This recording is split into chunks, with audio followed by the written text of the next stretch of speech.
Welcome to Tennis Espresso Journal, your updated grades debate. If you got your coffee ready, let's gonna get down to the pages.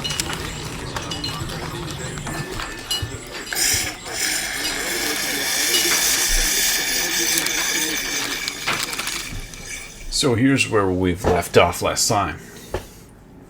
And we're going to keep on going with this. Another important metric regarding the rivalries is that you got to be the guys of your own time. You got to be the best guy on the court. So it's really important, and it's a constant truth all the time. We may think of Roger Federer, Rafael Nadal, and Novak Djokovic nowadays, but we did think so with Roger Federer, Andy Roddick, Juan Carlos Ferrero, and Leighton Hewitt and Murat Safin back then as well. With Safin and Curtin, with Agassi, Sampras, Rios, Rafter, Moya, Kurer, Chang, Muster, Udberg, Becker, Villander, Lando, all of those guys, they make great rivalries. Borg, McEnroe, Connors, Ash, you've got Laver, Rosewall, Pancho Gonzalez, Pancho Segura, all of those greats. They made such a huge rivalries. Emerson and Kramer, Riggs, Budge, and so on. And then we've got Tilden and Cochet, and the Mousquetaire, Lacoste, Henri Cochet, Bohotra, and even back then and back in the day, the brothers, the Daugherty brothers, and Larned in America, Wilden, and all of those guys, Frotzheim, so many of them, serious rain shows, the brother rain shows, twin brothers.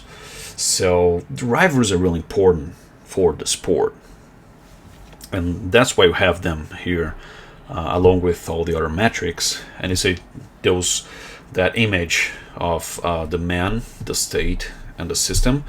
We've got here the match, which is one point that you gotta win the match. The tournament, you gotta win the tournament, and you gotta win in a period of time. You gotta be the best in a period of time. So you pick up many matches, you're gonna win a tournament. You pick many tournaments, you're gonna win. You gotta win the season.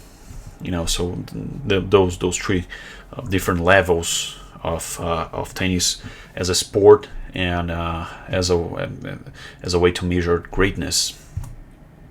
So we do have our listing here of the greats of all times.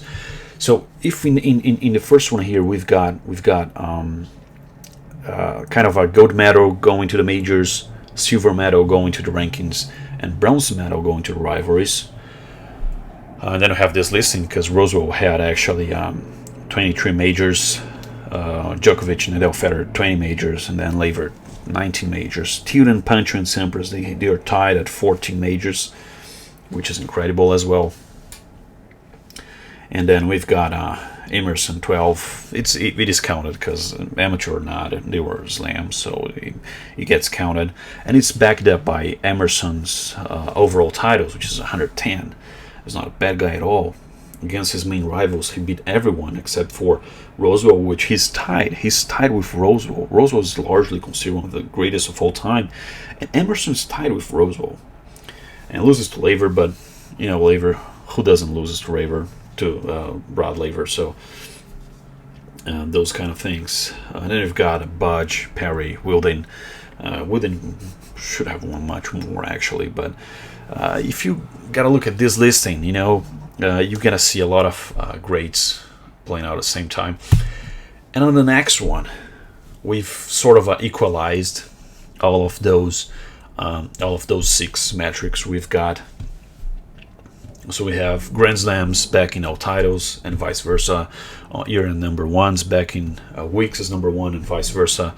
And 5 main rivals backing the win-loss ratio and vice versa. So that we can have an index, an overall index. That's the Torresan index. And here we've got colors dividing the heroes. We got this purple, lila, sort this color purple, for the guys of the down of the sport. We've got the red for the guys between wars. We've got the green for the guys from the World War II up to the Open Era. We've got yellow for the guys from the beginning of the Open Era, and we've got blue for the guys of modern tennis. And here we've got a very good mix of things. You've got on the top 25 in history. That's really all-time greats, folk. That's greatest of all time rankings. Real greatest of all time. Not only Open Era, it's all time. So we've got Learned, Reginald Doherty, Lawrence Doherty, Wilding, and William Renshaw as the 5 guys from the past inside the 25 most. Fantastic. We've got Tilden, Budge, Ellsworth, Vines, Cochet, and Lacoste representing the guys from the Between Wars era. Also really nice. We've got the guys from the era of the greats. We may say Laver, Rosewall, Pancho Gonzalez, Riggs, Kramer, Emerson, Roy Emerson, all of them. Inside of those guys here, the great majors winners. And then we have from the Open Era, the dawn of Open Era, we've had so many greats there. The field was so high, the level was so incredibly high. The 4 most important ones being Lando, Connors, McEnroe, and Borg. Those guys, they've made so much among so many other greats like Ash, Newcomb, Stase, Villaner, Edberg, Becker, all those guys in the same era, but Lando, Connors, McEnroe, and Borg were the best ones. And for the modern times, we also have 5 very good representatives. 5 very good representatives, which are the big 3, Djokovic, Federer, and Nadal, and the 2 greats of the 90s, Agassi and Sampras. All of those guys, they are inside the top 25 in history of the sport. That's fantastic, folks. I'm gonna be talking more about this later. See you next time.